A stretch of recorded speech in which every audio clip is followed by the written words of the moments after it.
Would you like to see additional or different evidence or formatting changes in the next monitoring report?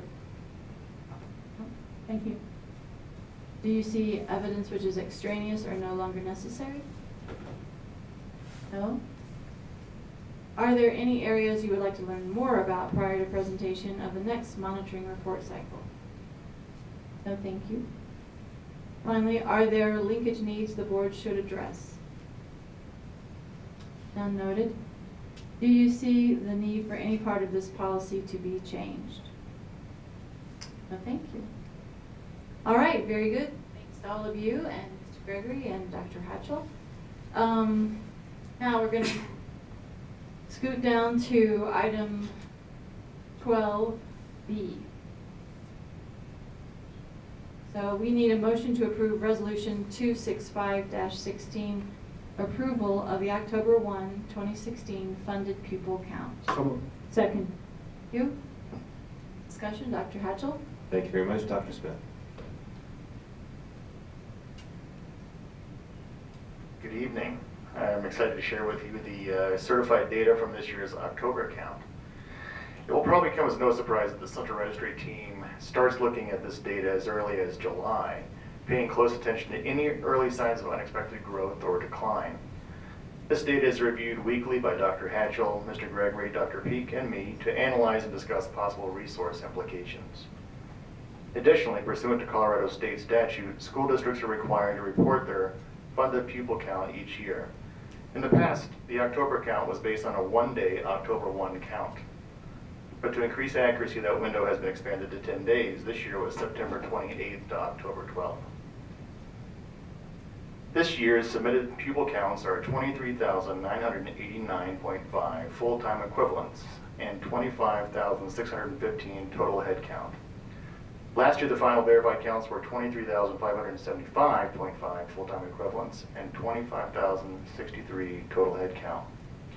This is a positive change of 414 full-time equivalents, 552 total head count. It's a big growth. To ensure accurate student counts, each school performs an audit of their own numbers. Central Registry then conducts their own audit of each school prior to submitting those final numbers to the state. We submitted those final certified numbers this week. Academy District 20 historically has one of the most accurate counts in the state, an award we should probably receive as well. An accurate funded pupil count is essential to ensure appropriate budgeting. This year's projected per pupil revenue is $7,045. Last year was $6,915. I wanted to share with you a couple of graphs.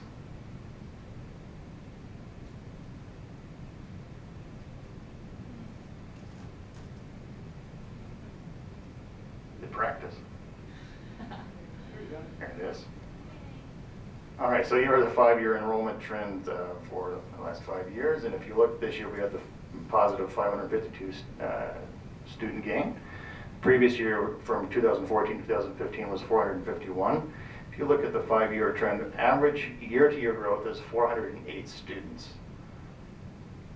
10-year growth, those are smaller from here, but the we had a low in 2013, 2014. The low was 123 students from that year to year. And then the high was 700 in 2008, from 2008 to 2009 school year. I believe that was when Homeschool Academy really blew up. That was kind of where we saw those increase in numbers. The average over the 10-year, year to year, is 438 students. Pretty consistent growth year to year over the last 10 years. In fact, I was talking in Central Registry about have we ever had a year where we didn't see positive growth, and I don't think there's been a year. I can't necessarily confirm that based on the data from years and years ago, but definitely in recent time, we've never had a year. That's what I have. Any questions? Ms. Bullock. Just real quick, Mr. Gregory, what number did you use for our budget for students? Right about 100. 100 in growth? 100 FTE. So that compares to the 414.5. Difference, some of the difference being 414.5 will include some TCA students. My 100 doesn't include any TCA students. But I haven't had a chance to, I usually wait till it's after tonight before I start diving into it, because then it's official. Bottom line is, though, it's more growth than our original budget anticipated. That's the way we want it. Very good. Anything further? All right, well, thank you, Dr. Smith. Well done. So we have a motion that's been seconded. Roll call. Mr. Borland? Aye. Mrs. Bullock? Aye. Mrs. Johnson? Aye. Mrs. Van Mater? Aye. And I'd just quickly add, if I may, that since October 1, I received my report, I think it's today, we are up 82 students since only October 1. Certainly seeing an acceleration in growth. Not surprising when you see all the homes going in. Excellent. Item 12C. We need a motion to approve Resolution 266-16, approval of mill levy certification for calendar year 2017 collection. So moved. Second. Hatchell? Thank you very much, Mr. Greger. Good evening. As you know, I believe, well, I don't believe, I know that everybody on this board has been through this more than once, so I'm going to cut down the comments because I think everybody's more aware this year than any other year. This resolution establishes the mill levy for collection in calendar year 2017 based on assessment values for the year 2016. The levy proposed in the resolution of 60.216 mils is in compliance with the cap established in 1999. The levy provides the statutory required total program levy of 26.952 mils, provides a levy sufficient to fund the voter-approved mill levy overrides, provides a levy sufficient to fund abatements that are reported to us by the county assessor, and a levy sufficient to meet debt service schedule needs. The levy components, other than the total program levy, which is statutory, are determined by a combination of assessed value and revenue generated by the levy itself. Assessed value for 2016 is not based on reassessment or a total reassessment of all properties, so we always call it a non-reassessment year. However, it does include all new construction as of the date we always are given is January 1st. So as of January 1st, 2016, if there was new construction out there, it's included in this number. It's collectible then in 2017. There is a fairly significant delay in when a property may be improved or built, and it appears on, or folks start paying tax on that value, just because of the timing of it. The total certified assessed value, or AV, for 2016 collectible in 2017 is just over 1.45 billion with a B dollars, net of any tax increment financing. This represents a 1.44% increase over the prior year. So even though all properties weren't reassessed, the growth, the new construction in the district did provide for a 1.44% growth. Next year, 2017, all properties will be reassessed. So for collection in 2018, we'd expect then a larger increase than 1.44%, because even properties that currently exist have had no improvements accomplished to that property will still be revalued based on the market at that time. So that's when we generally see the larger increases, because now that's every property across the district. And if every property across the district goes up, but it's not the same neighborhood by neighborhood, but if they all increase, that obviously has a much more significant impact than just new construction would. Before I go any further, actually I'm not going to go any further into the mill levies. You can see the same pages that I've given you in prior years.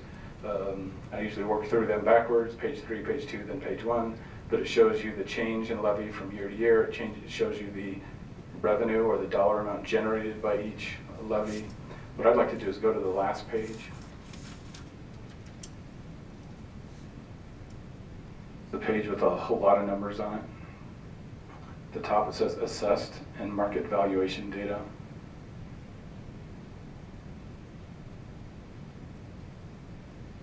Everybody with me? I want to point out just a couple numbers out of those many. First of all, just to give you the layout of the land, the top box, the top table, is assessed values. The bottom table is market values. Remember, to get from market value to assessed value, you use the assessment rate. Also remember, in Colorado, the assessment rate for residential property is 7.96%. The assessment rate for non-residential properties is 29%. If you look at that top box on the left-hand side, it gives you those percentages after each land category or each property category. Okay. So I'm going to jump down to the bottom right box. I like to pick out numbers. In the 2016 column, which is the leftmost column of that right-hand lower box, the largest number says 82.82%. The reason I call that number out is that's the market value of our entire district, residential compared to total. 82%, essentially 83% of every market value dollar in our district is from a residential property. The reason I say that is because there was a comment earlier, I believe by Ms. Van Mater, that talked about potential legislation. I believe you referred to Robin Hood. As you were saying that, I just happened to make a table last week trying to get at different data across the state.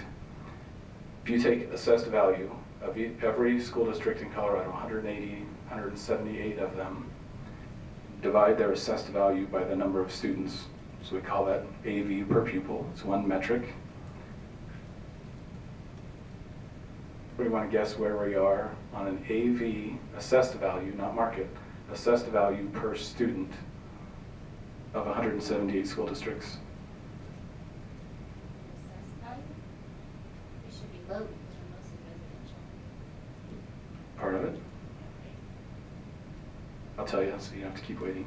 We are 153rd out of 178. Really? Really? We also look at the levies, total levy of those school districts that are down towards the bottom. On a per student basis, those are the highest total levies across the state. One of ours is included in that. So again, I wanted to bring that up because it's a follow-up to Ms. Van Mater's comments about potential legislation and trying to shift stuff across the state. Our total program levy is almost 27 mils, 26.9 mils. There are some school districts across Colorado that their total levy isn't near that.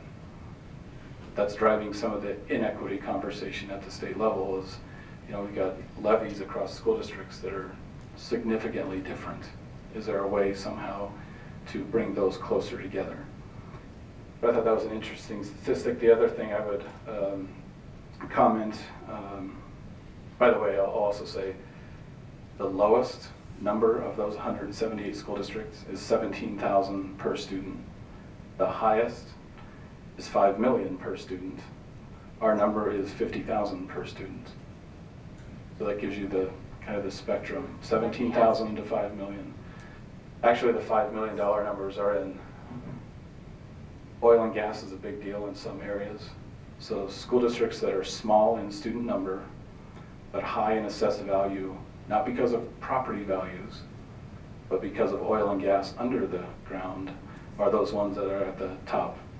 That's the good news for them. The bad news for them is natural gas prices tank, oil prices go down, their assessed value tanks with it because it's based on income or revenue generating production. So we're not in that situation, so we don't have to worry about our assessed value fluctuating significantly like some of those districts do, but that's kind of the picture.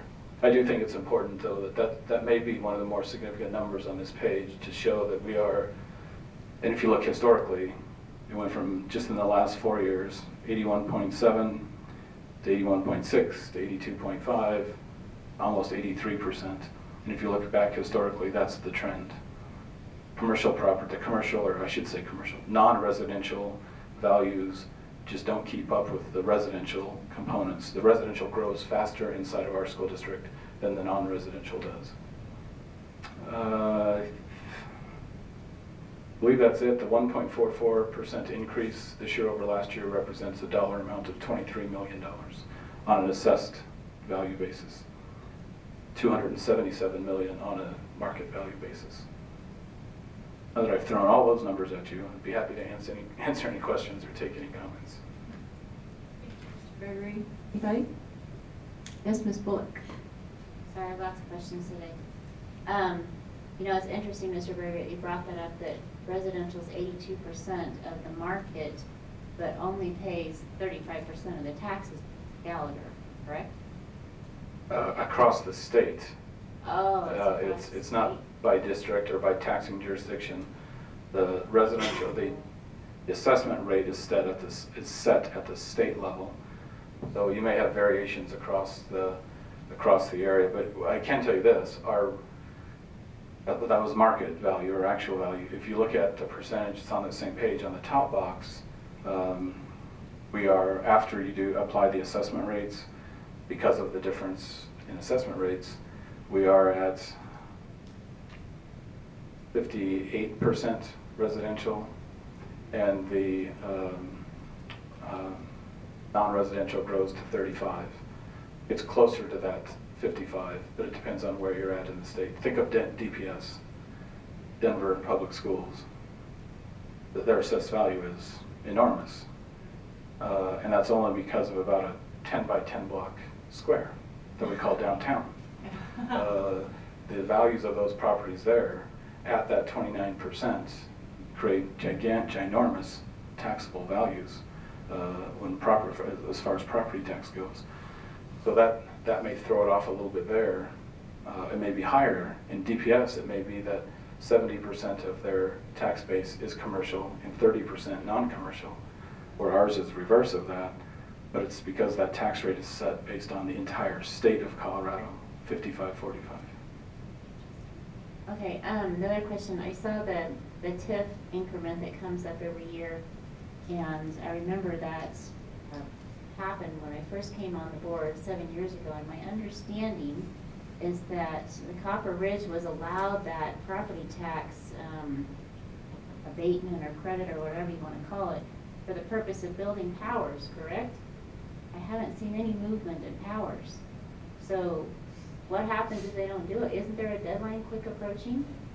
There's not the TIF could expire. I haven't seen the document of when the actual Urban Renewal Authority would expire, but it's usually not until everything is complete. The reason you haven't seen anything, and I'm not privy to all this data, but from an outsider's perspective, the $14.8 million that you see in 2016, that's the assessed value that they get to apply the property tax to. If you multiply our tax rate, our total tax rate, times that $14.8 million, it generates about $890,000. They needed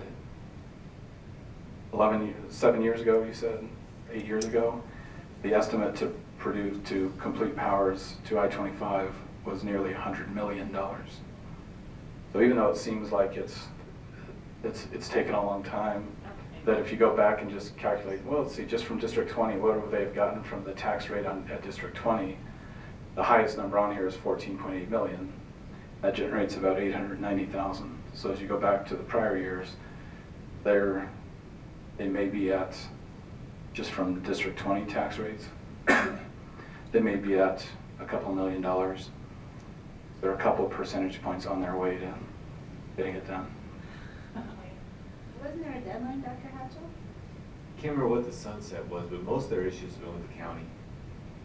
You remember the county backed out, this would be like 6-7 years ago, and that's really what put any plans going forward.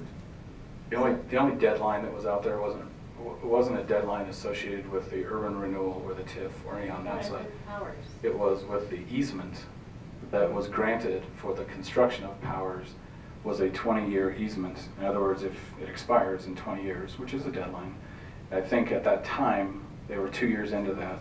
So they had about 18 years before the easement was going to expire, and that would either have to be renegotiated to an easement or that property now has to be purchased. So that may be what you're talking about, is that period of time. Very good. Anything else? Okay, then, there is a motion which has been seconded. So are we ready to vote? So, Ms. Haddad? Mr. Borland? Aye. Mrs. Bullock? Aye. Mrs. Johnson? Aye. Mrs. Van Mater? Aye. Thank you, everyone. Thank you, Mr. Gregory. Moving to item 12E, that is present on our agenda in response to statutory requirement. State law requires the superintendent to report to the board at the next meeting of the Board of Education after an expulsion appeal hearing is conducted by a hearing officer. That's CRS 22-33-1052C. State law CRS 24-72-2-4-3D Roman numeral 3. The Public Records Law also requires the Board of Education to comply with provisions of the Family Education Rights and Privacy Act, which protects the confidentiality of student discipline records. Therefore, the report by the superintendent on the status of expulsion appeals is confidential. Okay, you guys have been awesome, phenomenal. It's quite the marathon. Before we move to debrief, however, we have some birthday cards to distribute, or to be exact. So, happy birthday to, put them in alphabetical order, so no favoritism. Dr. Guild, who has an heir, Shelley Kuzer, yay, happy birthday. Dr. Jim Smith, happy birthday. And our own Linda Van Mater, happy birthday. I'll give them to you after. Thank you all. Finally, debrief. Was our business this evening focused on activities that will promote academic achievement and the development of knowledge, skills, and character in our students? Yes. I would say yes. Resounding yes. Were any items that may not have a direct effect on our global ends within our, were any items that may not have a direct effect on our global ends within our scope of responsibility? Doesn't make sense to me, but everything was good. Discuss any items that weren't relevant, is that what you're asking? Yes. Yes, and I think I asked this the last time I ran the meeting, and the answer is yes, we think it was a great meeting. So, And this is not relevant, but if I may, I just want to thank Mr. Grady real quick. I think we were both up at 3:30 a.m. Wednesday morning. We met in the Discovery Canyon parking lot at 4:30 a.m. Wednesday morning, and then this morning, so we decided not to call it 2 hour delay. And then this morning, you know, we called the night before, but also up very early to decide whether to extend it to today. So I am jealous because he looks a lot less tired than I am after getting about 3:30 a.m. 2 mornings in a row. So I want to thank him for his help on those calls. well, thank you both. Okay, so let's adjourn, and happy Merry Christmas. Martha, you called it